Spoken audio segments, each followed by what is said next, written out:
just played these guys a couple weeks ago. So you watch, obviously the entire season, but you watch your game that you just played, and obviously the Minnesota game in which Jalen Hurts has 158.3 quarterback rating, so there goes that one, talking about him.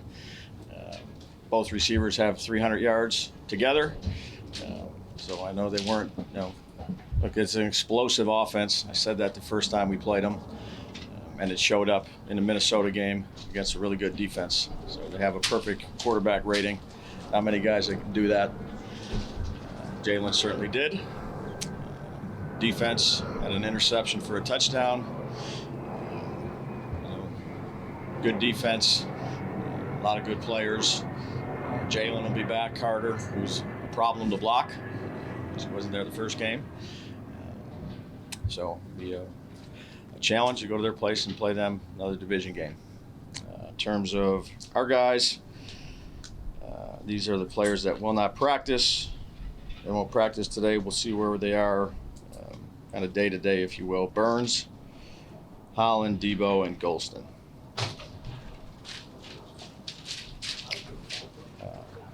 Burns, Holland, Daboll, and Golston. And then we will open up Graham's window today. Is there any concern at all, any of those four that aren't practicing are long-term things, or are you just more say, like yeah, day-to-day, week-to-week? No like IR for those guys? No. You didn't say Slade. Does that mean he'll be practicing today? He will be. Yep.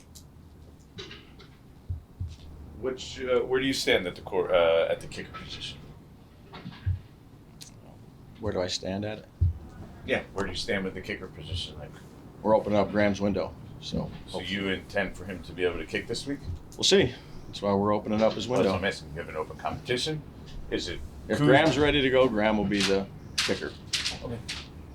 How hard is it to have faith in him? This is twice in the past 2 seasons where he's gotten injured either during or before a game. How do you get yourself to feel comfortable that if you put him out there on Sunday, he's going to be able to do the job?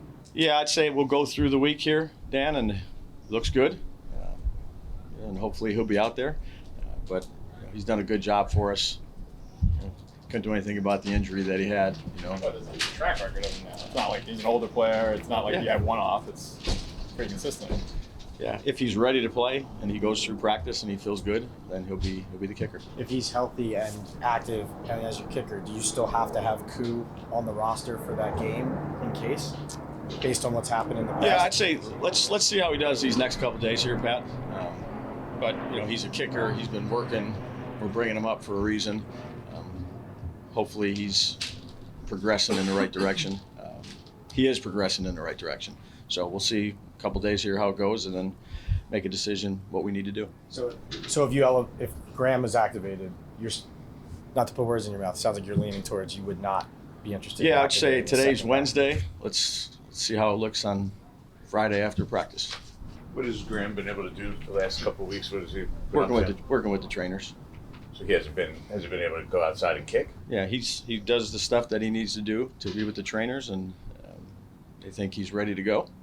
So it'll be good to have him out here. Have you seen him kick a field goal yet? I'll see today. I mean, the trainers have been working with him. So again, I would say this is not like a defensive back or receiver. They've been working with him. They feel comfortable about what he's been doing. That's why we're opening his window. You guys haven't added a wide receiver since Malik went down. Just curious, why not bring anybody in? Well, I think LJ's done a good job. We brought him up.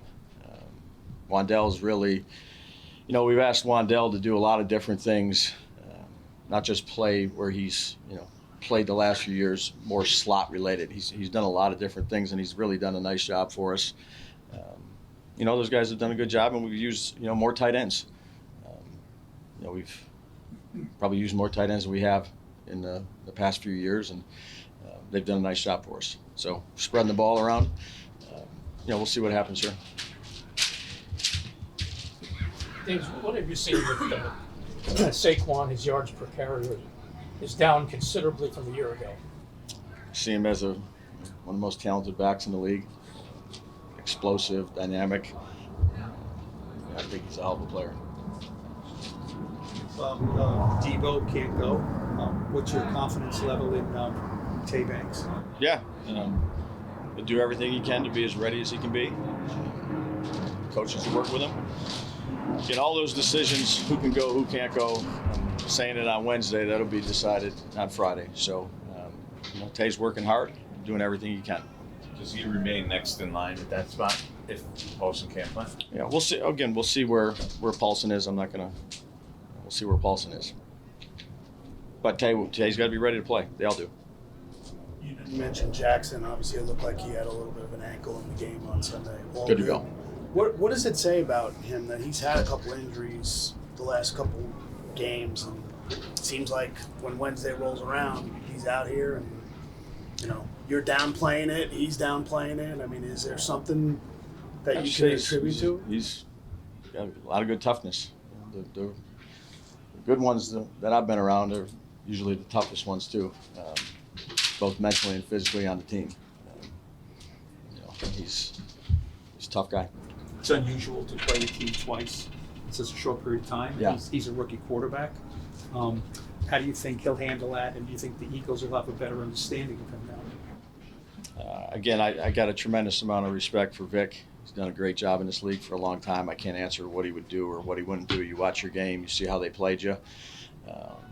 Carter's back. Does that make a difference relative to the scheme and what they want to do? I don't know. I just know Vic's a challenging coordinator to game plan against. Again, Jackson's played a good amount of football in his career.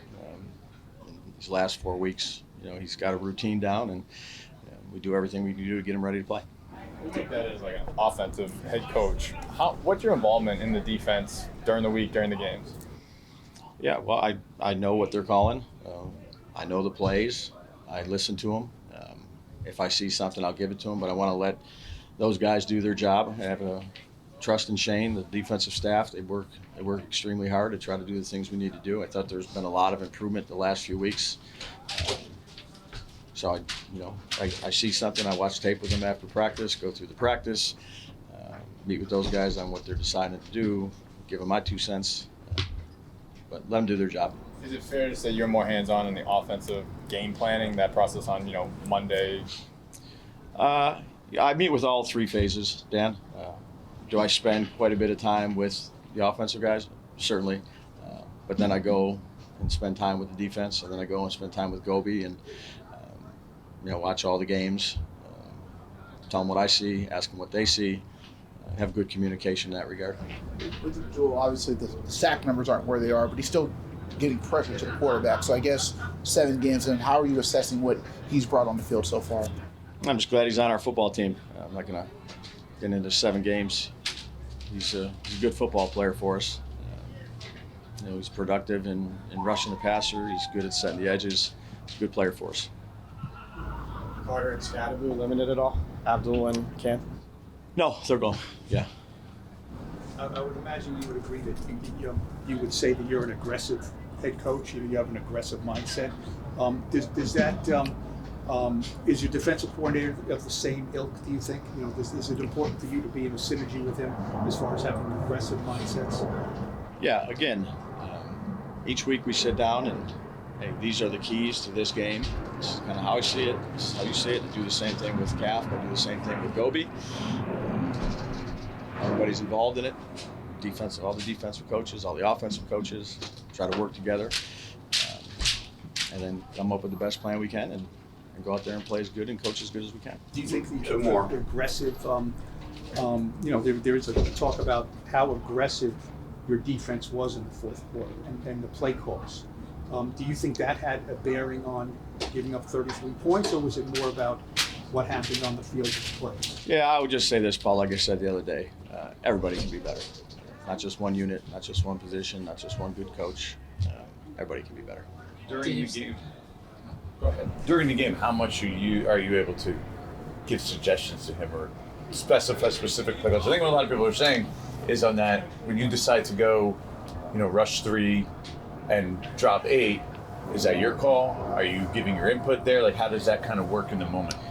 Yeah, well, I would say if you're on a headset and you're calling plays, it happens pretty quickly. That was after, we scored a touchdown. Those are conversations we've had after Dallas, which was a completely different defense. They actually ran the same play at the end of the half that we worked on, to be honest with you.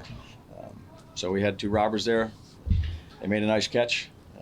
Now I have confidence in Shane. I have confidence in the defensive staff. Moving on to Philadelphia.